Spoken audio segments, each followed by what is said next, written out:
Ano ang kaya mo pang gawin para sa pag-ibig? Papayag ka bang akuin ang kasalanan ng iba? Makinig ang may pandinig. Hello everyone! This is Melanie and welcome to Gospel Sarang Channel. Hi guys! So ngayon pala ay continuation tayo ng Names of God. Sorry na agad kung hindi ako magaling magkulay. Una dito ay Lamb of God. Ibig sabihin ng Lamb of God is the perfect sacrifice. Our verse for today is John 1:29. Behold, the Lamb of God who takes away the sin of the world. Yung sinasabing Lamb of God, ito yung title ni Jesus. Kung hindi mo alam, before, yung mga unang-una pa, kapag nagkakasala yung mga tao, then kailangan nila ng atonement dun sa sins nila para mapagbayaran or humingi sila ng kapatawaran, mga pare or mga matataas na pinuno ay gumagamit sila ng lamb as a sacrifice. Ang tanong dito, bakit hindi na lang anumang uri ng animals?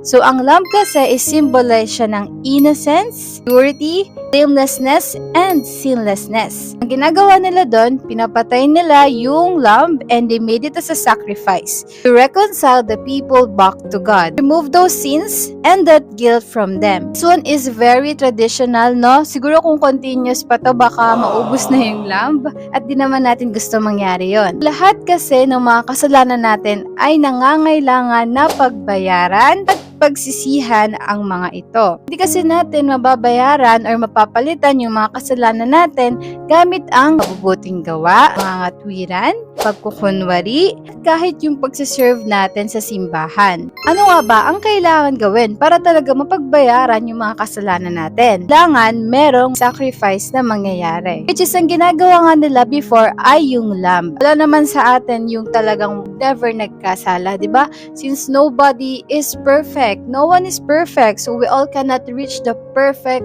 God. But there is only one. Who is it? Tama, it is Jesus.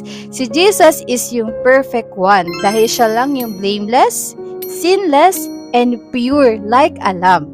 So kaya sinasabi na Lamb of God, the perfect sacrifice, at ang perfect sacrifice ay si Jesus. Ganoon tayo kamahal na mahal ng Panginoon na nagkatawang tao siya as Jesus. Imagine you are the Creator, you are the highest of them all, and your name is above all names, you are the King of all kings, you are the Lord of all lords, at nagpakababa siya. Katawang tao siya dahil para lang akuin yung kasalanan na hindi naman niya ginawa. Para pagbayaran yung kasalanan ko, kasalanan mo, kasalanan nating lahat, kasalanan from the past, present, at sa future. Imagine, isa kang inosente na ikukulong. Ang inosente na gagawing sacrifice. Ang inosente na pagbabayaran mo yung kasalanan ng iba na hindi mo naman nagawa. Kaya kapag nagkakamali pa tayo, di ba, dinedenay pa natin, ginajustify pa natin, pinatry pa natin i-valid yung maling ginawa natin. Pag sinabi kasing sacrifice, it's not just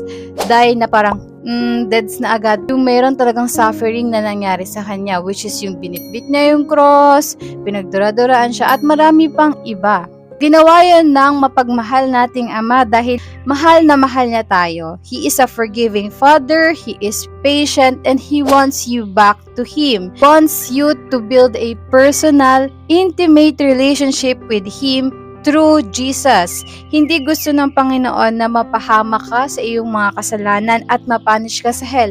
Hindi yon kalooban ng Panginoon sa mga anak niya. Pero tayo, matigas yung ulo natin kung ano pa yung masama, kung ano pa yung bawal, yung pa yung ginagawa natin. Yun. Tapos, kapag naging miserable yung buhay natin, isinisisi natin sa Diyos. Imbis na sana, tayo yung nagsisisi. If you reach here sa part na to, I know this is the perfect time, this is the perfect moment para magbalik loob na tayo sa Panginoon at sundin ang kalooban niya. Before that, paano ba tayo makakabalik sa Diyos? Kailangan muna natin na humingi ng kapatawaran. Pagsisihan yung mga kasalanan natin at tanggapin yung gift, yung pagmamahal ni God sa atin nung binigay niya si Jesus Christ. Pay for our sins. Maniwala ka na may someone na namatay para sa'yo. Maniwala ka na meron talagang nagbayad na ng mga kasalanan mo. Maniwala ka na meron talagang namatay at nabuhay after 3 days at senyalis yon na napagtagumpayan niya na pagbayaran yung mga kasalanan nating lahat. Doon pa lang magsisimula yung sinasabing